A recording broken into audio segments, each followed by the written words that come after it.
August 27th, 1944. The forest was unnervingly still. Harold Morgan stood alone behind a 57mm anti-tank gun, positioned in a direction no one else would have considered pointed. Not toward the road where the map indicated the enemy might appear, but into the dense tree line behind their position, into the thick woods that every officer had dismissed as impassable for armored vehicles. Behind him, the rest of the platoon rested, some sleeping in shallow foxholes, others leaning against tree trunks with rifles slung over their shoulders, nerves at ease. They believed they were in a quiet sector. They believed he was overreacting.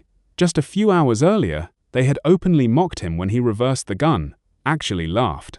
One of them had called out, "Morgan, you planning to shoot at rabbits or Nazis? Because the front's that way." Harold hadn't responded. He just kept digging. He had personally removed the locking pin, spent the entire afternoon realigning the gun carriage, with the help of 2 privates and a crowbar. No orders, no authorization, just instinct and a deep, unsettling feeling in his gut. Now, standing alone in the darkness, he could feel it, the subtle tremor beneath his boots, like the earth itself was breathing under the weight of something massive. He crouched low, pressed his eye to the sight, and narrowed his gaze. Then he saw it. No headlights, no roaring engines, just a wide, flat shape gliding through the trees like a shadow. A German Panzer, not one, but 6 of them, emerging from the forest at their rear, like predators slipping through an unguarded back door. Harold heard nothing but the wind and the quiet crunch of steel tracks pressing into damp earth. Still, no one else stirred. No one else noticed. He swallowed hard, drew a breath, and whispered to himself, "You all laughed at this damn gun." His hand reached for the firing handle. "Let's see who's laughing now." He pulled. The night exploded into light. The farm boy who once didn't trust maps found himself in the middle of a Belgian forest, illuminated by the flames of his own Defiance. There was only a boy from Bozeman, Montana, and a father who had warned him never to rely on plans made by men sitting in warm offices. Harold Morgan was born in 1920, the son of a World War I veteran and a schoolteacher. He grew up surrounded by endless fields of wheat, scattered tractor parts, and the relentless wind that swept down from the Rocky Mountains. He wasn't naturally inclined to be a soldier. He was, by nature, a mechanic. By the time he was 14, he had rebuilt a Ford engine in his family's barn, not because he had to, but because he wanted to see if he could make it run more smoothly. His father rarely spoke of the war, but there was one lesson he repeated often: don't trust the map if the road's already gone. You find your own way through. Hal took that advice to heart. He trusted what he could see, touch, and feel, not what someone else had written on paper. When Pearl Harbor was attacked in December 1941, Hal didn't hesitate. He enlisted within 72 hours, determined not to fight from a distance or behind a desk. He wanted to be on the front line, and he got his wish. Assigned to the United States Army's anti-tank unit, he joined the 101st Airborne Division.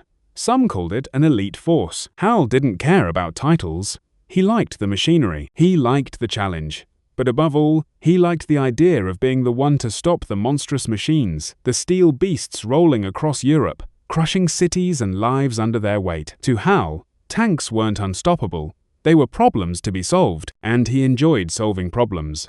By the summer of 1944, he had followed the division through the chaos of Normandy, past the hedgerows of France, and into the outskirts of Belgium. He had witnessed what a German tank could do to a poorly positioned foxhole. He had seen men vanish in the blast of high-explosive shells. And above all, he had learned one crucial truth: the front isn't always where it's supposed to be. So, when his unit was ordered to defend a hill known as 312, a modest rise near the Meuse River, just north of the dense Hoof Forest, Hal studied the map, then turned and stared into the trees behind them. Something felt off. Everyone else was aiming their guns toward the open road. Hal looked into the forest. He didn't know it yet, but he was about to make the most critical decision of his life. The hill that was never meant to hold. On paper, Hill 312 seemed like an ideal defensive position, a nameless rise on the edge of a quiet road in southern Belgium. It offered a clear view of the valley below and a narrow stone path that wound toward the town of Liege, a route the Germans had used for years to transport fuel and armor eastward. When the order came to hold the position, the mood was relaxed, almost carefree. The war was shifting. Paris had been liberated. The Germans were in retreat. Everyone expected a straightforward advance into Germany. The area was considered secure, but Hal didn't believe it. He saw what the others ignored. In front of the hill lay a broad, exposed field, exactly where they had pointed their weapons, laid mines, and where officers now paced with binoculars and cigarettes, confident in their preparations. But behind the hill, there was something different. Thick trees, tangled undergrowth, and deep within, a faint trail left behind by logging carts decades ago. It wasn't even marked on the map, but Hal noticed it the first day. He crouched at the edge, stared down that tree line, and imagined it lit by firelight. "You could get a whole tank platoon through there," he murmured. His sergeant, Andy Lewis, chuckled when Hal mentioned it. "Only if they grow wings. That forest is a dead end." Others joined in with their own jokes. "Relax, Morgan. If the Krauts show up behind us, I'll buy you a steak. Hell, I'll even give you my stripes." Hal didn't laugh. He had read enough German field reports to know how desperate Panzer commanders had become. He knew they used deception, night maneuvers, and unmarked paths to outflank their enemies. So Hal asked one more time, "Can we rotate one gun around? Just one? I'll dig the position myself." Sergeant Lewis patted him on the shoulder. "We've got limited ammo and a 200-degree threat zone in front of us. Focus on that." So Hal focused, just not in the way they expected. That night, after dinner, he waited until the stars emerged. Then he took a crowbar, a shovel, and a deep, gnawing instinct, and went to work. The gun that wasn't supposed to be turned, the 57mm M1 anti-tank gun, was never built to be rotated 180 degrees. It was designed to face forward, dug into the ground, to unleash firepower against anything approaching from the front. Its field of fire was narrow. Its wheels were meant for transport, not battlefield pivoting. To face the opposite direction, you were supposed to dig an entirely new position. That's what the manual said. That's what the officers believed. But Harold Morgan had never cared much about what people claimed couldn't be done. So just after sunset, while most of the unit was cleaning boots, writing letters, or dozing off in their foxholes, Hal began his work. No orders, no support, no backup, just a crowbar, two willing hands, Briggs and Carter, two young men from Ohio and Arkansas who believed Hal might actually be onto something, and a patch of dirt just wide enough to conceal a rebellion. First, they dismantled the front braces. Then they dug a new gun pit 2 meters behind the original position, deep enough to safely absorb the recoil instead of sending it backward into their bodies. Hal measured every angle himself. He checked the line of fire. He used a rusted carpenter's level from his pack, because in war, a misaligned bubble could mean the difference between life and death. Next came the most dangerous part, unlocking the gun trail and shifting the wheels. The M1 wasn't light by any means, nearly 3,000 pounds of solid steel, slick with oil and sweat. The three of them used ropes, a broken axle, and half a tree stump to pivot it, inch by inch, like turning a cursed carousel. It took over an hour. Briggs slipped and smashed his knuckles on the sight rail. Carter cursed under his breath. At one point, the entire carriage nearly toppled backward. Hal didn't speak. When the barrel finally pointed into the forest facing backward, off the map, against every field manual written since 1942, Hal stepped back and examined his work. The sightline was tight. The gun couldn't swerve far left or right, but it didn't need to. It was aimed at a natural corridor, a funnel of trees that Hal believed could one day bring death. Now, it would deliver something else. "You're insane," Carter muttered, wiping his hands. Hal looked up at the moon. "I'd rather be insane than dead." By midnight, the job was done. The gun sat silent, hidden behind brush, loaded with a single armor-piercing round. They covered the wheels with dirt, camouflaged the frame, and buried their tools. No one noticed, or so they thought. The next morning, Sergeant Lewis walked by, paused, and raised an eyebrow. "Looks like someone's doing some unauthorized landscaping." Hal shrugged. Ground was uneven. Didn't want the recoil tipping us over. Lewis grinned, but his tone sharpened. "Morgan, don't play games. You know the order. Guns face forward. That's where the war is." Hal said nothing. Lewis waited, then moved on. That day, the platoon drilled positions. They practiced elevation adjustments. They drank weak coffee and talked about how close they were to Berlin. Hal stayed quiet. He ran firing sequences through his mind. He kept one eye on the tree line. That night, he returned alone to the reversed gun, checked the breech, oiled the loading mechanism, and ran his palm along the barrel like a rancher calming a skittish horse. The forest was still too still. No birds, no crickets, just wind moving through ancient trees. Hal lit a cigarette not to smoke, but to watch the flame flicker. It barely moved. Dead air, thick silence, as if the entire forest was holding its breath, he whispered, almost to himself. If they're coming from behind. He reached down, slid a single round into the breech, and clicked it shut. Then he sat and waited. The ground began to tremble. August 27th, 1944. Hill 312 had been quiet for 3 days, too quiet. The usual forest sounds had faded. No birds, no insects, no rustling. Just an eerie hush that settles in when something large is about to pass through. Hal Morgan felt it before he heard it. He was kneeling beside his reversed gun, eating cold beans from a tin, when he noticed the dirt shifting beneath his boots. At first, it was faint, just a vibration, like a heartbeat beneath the soil. Then it grew. Steady, rhythmic, purposeful. He set the tin down, wiped his hands, dropped to one knee, and pressed his fingers into the earth. There it was again. Not thunder, not wind. Tracks, heavy tracks. He rose slowly and peered through the gun sight. For 30 seconds, nothing. Then a shape emerged, just a shadow at first. No lights, no engine revs, just the quiet grinding of steel cleats pressing through wet leaves. And then, through a gap in the trees, he saw it clearly. A Panzer IV, low, broad, draped in branches for camouflage. It moved forward like a predator, its short barrel aimed straight ahead. Hatches sealed, turret slowly turning. Hal's throat tightened. He hadn't been paranoid, he had been right. Briggs, he called, loud enough for the foxhole 10 feet away to hear. Get over here now. Private Briggs stumbled over, still buttoning his jacket. What is it? Hal didn't answer, he just pointed. Briggs looked through the sight and went pale. Jesus Christ. The Panzer crept closer, unaware it was being watched. Behind it came another. Then another 6 in total. They moved in single file, engines muffled, in textbook ambush formation. They had used the old lumber trail, the one not on any map, just as Hal had feared. Go get Carter, Hal muttered. Now. Briggs ran off. Hal stayed, keeping his eye on the sight. The tanks were maybe 200 yards away. No infantry, no noise, just shadows and steel. Hal's hand hovered over the firing lever. His heart pounded in rhythm with the vibrations in the ground. This was it. No more maps, no more orders, no more laughter. Just Hal, the gun, and 6 Panzers advancing straight through their unguarded rear. Carter arrived, rubbing sleep from his eyes. We waking up the whole forest or what?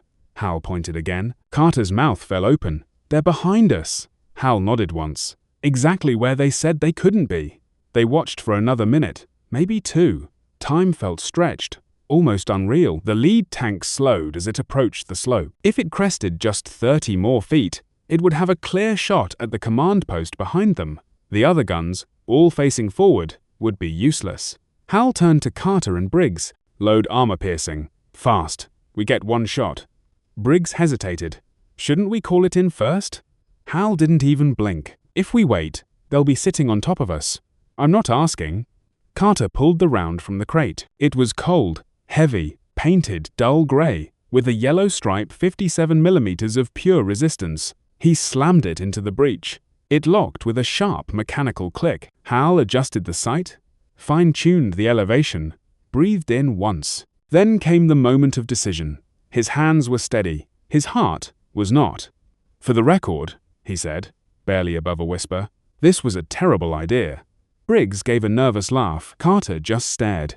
Hal's finger curled around the firing lever. He inhaled, held it, waited. The Panzer's nose crossed the tree line and Hal pulled. The barrel spoke. The trigger snapped forward with a metallic crack. Half a second later, the ground shook. The recoil slammed into Hal's shoulder like a car crash. The 57mm armor-piercing round screamed downrange, cutting through fog, trees, and decades of military doctrine. It struck the Panzer just below the turret ring, straight into the rear engine compartment, the softest spot on a German tank. There was no explosion at first, just a dull thud, like a fist striking a steel drum. Then smoke poured out thick, black, oily, rising in a vertical plume, as if the tank were exhaling its final breath. The turret jerked sideways. Then the entire vehicle caught fire. Not orange flames, but blue, the kind that signals fuel. Diesel, oil, metal, all igniting at once. Inside, the German crew had no time to react. One hatch opened, and a figure scrambled halfway out before collapsing back into the inferno. Briggs stepped back, mouth open. You hit it." Hal didn't respond. He was already loading the second round. "Carter, next one. Now." The second tank in the column hesitated, unsure if what had just happened was an accident or an ambush. It began turning its turret left, then right, but it was too late. Hal adjusted the barrel a hair. The elevation was perfect. He fired again. This time, the shot struck the joint between the hull and the left track. Sparks flew as the track tore free, coiling like a dead serpent. The Panzer veered sideways, its momentum carrying it into a tree trunk, where it stopped, stuck, crippled, a blind beast trapped in a cage of bark. Inside the turret, the crew began bailing out. Hal reached for a third round. "Briggs, load faster. We've never fired this many shots in training." "This isn't training," Carter muttered. The third tank had now stopped completely. Its commander must have seen the flames ahead and realized the entire column was walking into a kill zone. He barked orders, and the vehicle began to reverse slowly. German tanks weren't known for their agility in reverse. Hal gritted his teeth. "Give me just one more." But before he could fire, a sound pierced the trees from the opposite direction. American artillery. From the front side of the hill, where the rest of the platoon had their guns pointed, came the roar of 105mm howitzers opening fire. The noise was thunderous, echoing across the forest like a god clearing his throat. Shells began landing around the retreating tanks, trapping them in a hammer and anvil assault. The Germans were boxed in. The 4th Panzer, trying to turn around, took a direct hit from the howitzer. It vanished in a geyser of flame and earth. The 5th was disabled by shrapnel, its crew abandoning ship, running into the trees only to be met by American rifle fire. The 6th and final tank gunned its engine, trying to escape back down the trail. It made it 100 yards before Hal's gun found it. Final shot. The round punched clean through the side armor, and this time, there was no delay. The tank exploded like a ruptured boiler, the blast lifting its chassis 3 feet off the ground. When the dust settled, all 6 German tanks were either destroyed or abandoned, and not a single shot had been fired from the American guns facing forward. The battlefield fell silent, just smoke, fire, and the distant sound of someone coughing through the soot. Hal stepped back from the gun, arms trembling not from exhaustion, but from adrenaline. He didn't speak, didn't smile. He just looked down at the barrel, still hot, still steaming, and muttered, "That's why you turned the damn gun." Carter leaned against a tree, pale as chalk. "I thought you were crazy." "I am," Hal said, "but crazy is better than dead." Behind them, the rest of the platoon scrambled to reposition too late. The danger had already passed. The ambush had already failed because one gun had been facing the wrong way, or the right way, depending on who you asked. An officer jogged up, wide-eyed, scanning the smoldering wreckage. "Who fired first?" Briggs pointed. He did.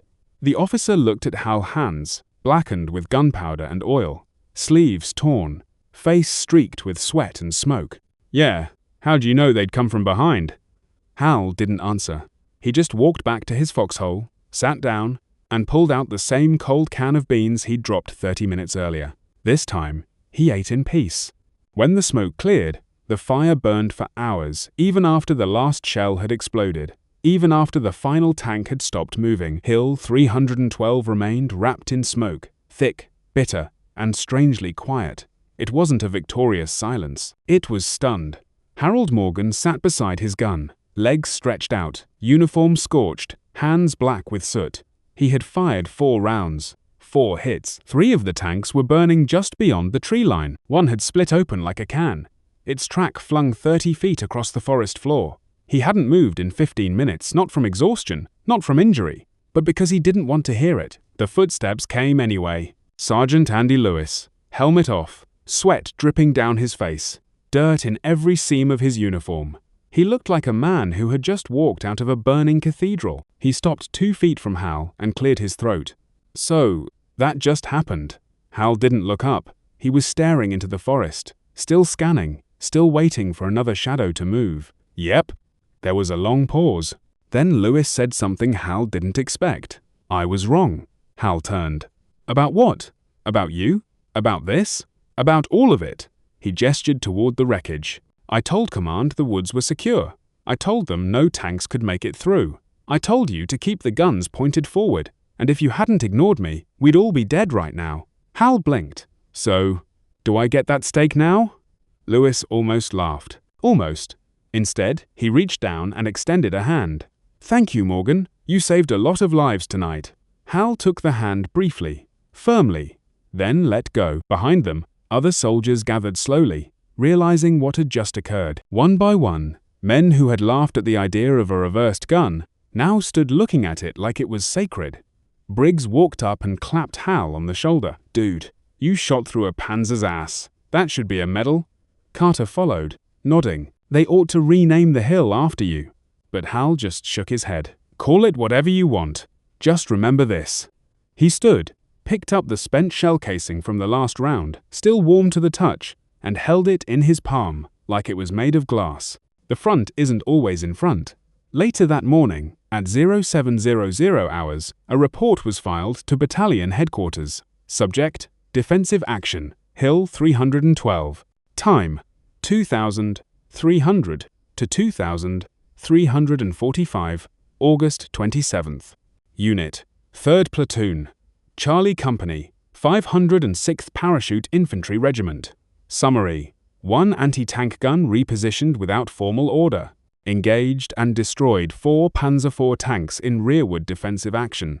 Estimated 32 enemy KIA. No American casualties.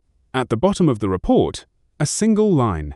Gun repositioned by Private First Class Harold Morgan, self-initiated. When the division's top brass read it 2 days later, they assumed it was a typo. You mean he turned the gun completely around without orders?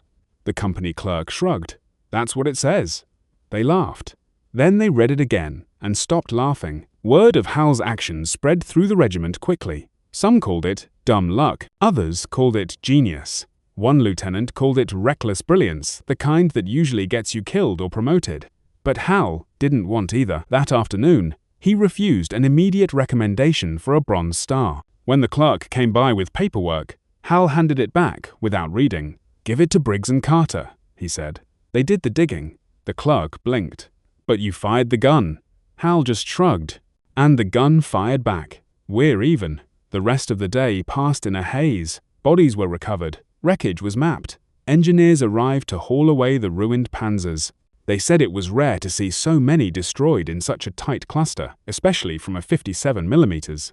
One captain stood beside the reversed gun for nearly 10 minutes, just staring at the trajectory. This doesn't make any sense, he muttered.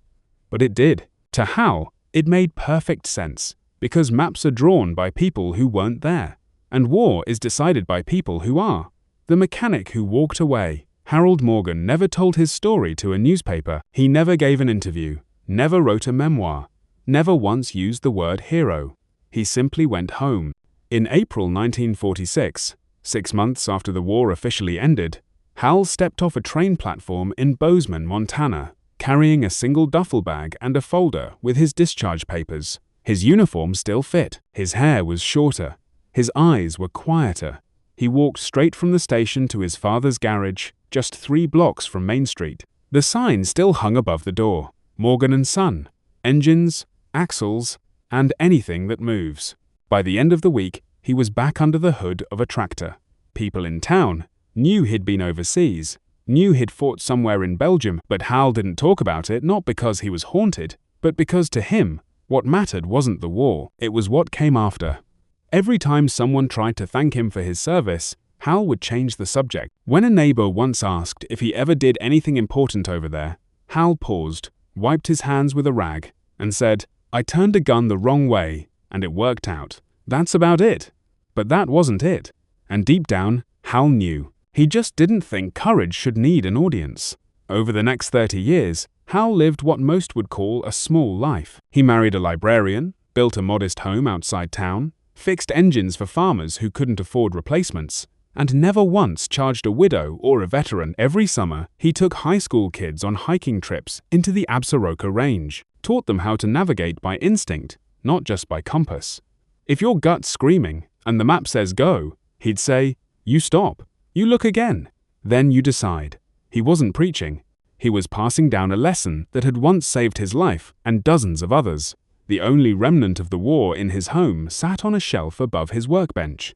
A cracked shell casing, scorched and dented, with a faint serial number still visible. He never told visitors what it was, but he never moved it either. And once a year, always on the same evening in late August, Hal would sit on the back porch, stare into the trees behind his house, and let the silence speak. He never called it an anniversary, but it was.